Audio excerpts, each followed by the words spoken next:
जन्मदिन पर समाज सेवी कन्हैया लाल यादव सीताराम ने किया श्री सीताराम अखाड़े का शुभारंभ।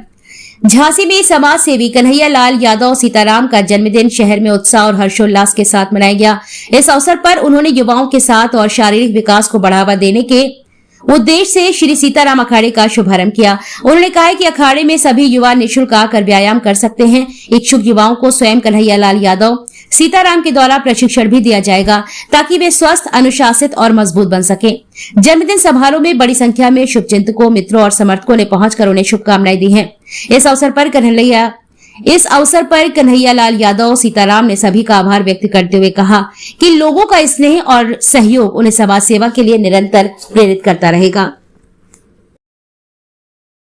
बहुत बहुत धन्यवाद भैया आपका। और जन्मदिन की तो स्थिति ये रही कि हम लोग एक संस्कार परिवार से जन्म लिया और संस्कार परिवार से जन्म लेने के बाद हमने सुबह आज 5:30 बजे 5:15 बजे सीताराम अखाड़े की आज ओपनिंग की और बहुत ही मन प्रसन्नता हो गया। हमने अखाड़े को गोड़ा जन्मदिन पर और अखाड़ा गोड़ने के बाद और धरती पुत्र मुलायम सिंह, जिसको हमने अपना गुरु माना पहलवानी में, सुबह उनकी प्रतिमा को प्रणाम करके हम एक्सरसाइज करते हैं। और हमारा दिन उपलक्ष्य में हम तो ये चाहते हैं कि युवा पीढ़ी देश का भविष्य है और भविष्य में नौजवान बच्चे हैं, अपने शरीर को स्वस्थ रखें, अपनी एक्सरसाइज करें, अपने विचार पवित्र रखें। और दूसरी बात क्या है कि पहले के ज़माने में कुछ समय पहले होता था कि आदमी 100-100 साल जीते थे। क्यों जीते थे? कि वो 1-1, 2-2 घंटे, 3-3 घंटे एक्सरसाइज करते थे और खेती करते थे, किसानी करते थे, भैंसियाँ, गैया, सानी, तो जमीन से जुड़े रहते थे सारे लोग। अब क्या है कि बच्चे जमीन से नहीं जुड़ रहे, सोशल मीडिया का काम है, मेहनत करने नहीं है, कहीं काम करने नहीं है, शरीर हड्डियाँ कमजोर हो रही हैं। तो हम तो युवा पीढ़ियों को निवेदन ये कर रहे हैं, उनको आज जन्मदिन के उपलक्ष्य पे कह रहे कि आप आओ, हम आपको सिखाएं, हम आपको बताएं, शरीर स्वस्थ रहे, मस्त रहे, आनंद रहे और आपका भविष्य उज्जवल रहे। आप बढ़िया सुबह उठ के, हम तो कह रहे कुछ ना हुई, कोई गरीब परिवार का हो तो उसको भी मैं रामबाण बता दूंगा। गरीब परिवार का हो उसके लिए जीवन का रामबाण बता दूंगा, उसका भविष्य संवर जाएगा। मैं स्पष्ट कह रहा हूं क्योंकि मैंने माना है। सुबह उठो, 2 से 3 किलोमीटर दौड़ो, 100 बैठ के लगाओ, 100-150 डड़े लगाओ गुम्मा पे। ना जिम में पैसे दो, ना कहीं जाओ, 3 किलोमीटर दौड़ो, 200 बैठ के लगाओ, 100 डड़े लगाओ और शरीर को मजबूत बनाओ और संघर्ष करो। जो संघर्ष करता है जिंदगी में वो आगे बढ़ता है।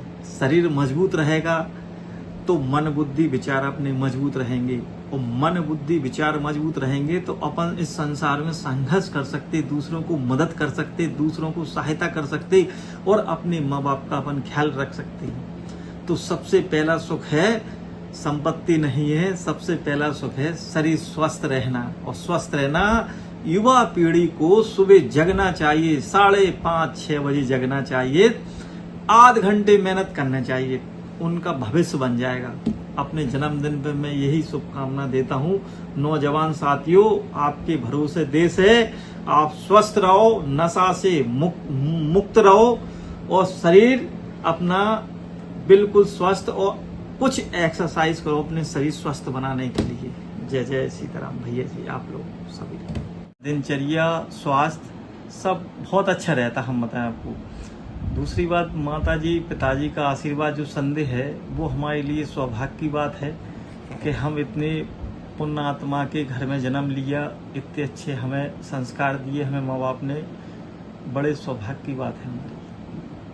सीताराम जी, लगातार दिल्ली में जंतर मंतर पे प्रोटेस्ट चल रहा है, छात्रों को लेकर क्या सोचते, क्या विचार रख रहे हैं? देखो ऐसा है, आपने बहुत अच्छी बात कही। हमारे 15 दिन से दिल में बहुत बड़ी पीड़ा है और सोशल मीडिया पे हम पोस्ट डालते लिख के तो हम यही कहते हैं कि जो संपन्न परिवार के हैं तो वो तो अपनी दाल रोटी अपनी चला रहे। जिन माँ बाप ने कर्जा लेके पैसे जोड़ के बच्चों को पढ़ाया, जिन माँ बाप ने अपनी ज़मीन बेची, जिन माँ बाप ने अपने जेवरात बेची, उन माँ बाप ने सोचा हमारा बच्चा हमारा नाम रोशन करेगा, पढ़ लिख के कोई अच्छी सी नौकरी करेगा और नौकरी होगी, बच्चों की शादी होगी तो हम खुशहाल जीवन जिएंगे। लेकिन वो पेपर लीक होने के बाद बच्चों में इतना बड़ा आक्रोश है कि पूरे बुंदेलखंड में नहीं, प्रदेश में नहीं, देश में बहुत बड़ी पीड़ा चल रही है इस चीज़ के लिए। ये तो बड़े दुर्भाग्य की स्थिति है, हम बताएं आपको।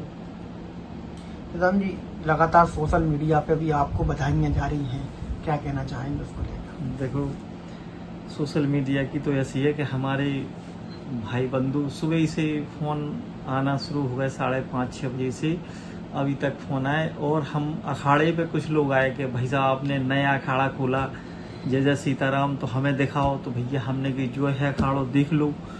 अखाड़ा देखा और कई लोग पोस्ट डाल रहे और कई लोग फ़ोन करके हमें आशीर्वाद दे रहे। तो सोशल मीडिया पे तो हमारे ठाकुर जी की कृपा से बहुत प्रेमी जुड़ गए, इतने ज़्यादा जुड़ गए और इतने लोगों का आशीर्वाद मिल रहा है। और सभी भाई बंधुओं और हमसे जो बड़े हैं उनके चरणों में सादर प्रणाम, हमारे बराबरी के हैं तो हम उनको हृदय से जय जय सीताराम कर रहे। छोटे हैं तो उनके ऊपर उमापति महादेव की सदैव कृपा बनी रहे। सभी लोग पूरे बुंदेलखंड में इतना प्रेम है, सोशल मीडिया के माध्यम से, फ़ोन के माध्यम से सुबह से 8 साढ़े 8 बजे से हर आदमियों का आना जाना हो रहा है। तो हमारे लिए तो बड़े सौभाग्य की बात है कि सबसे बड़ी संपत्ति होती है आदमियों के दिल में जगह बनाना। ये हमारे माँ बाप ने हमें सिखाया और वो उनकी परंपरा हम निभा रहे हैं।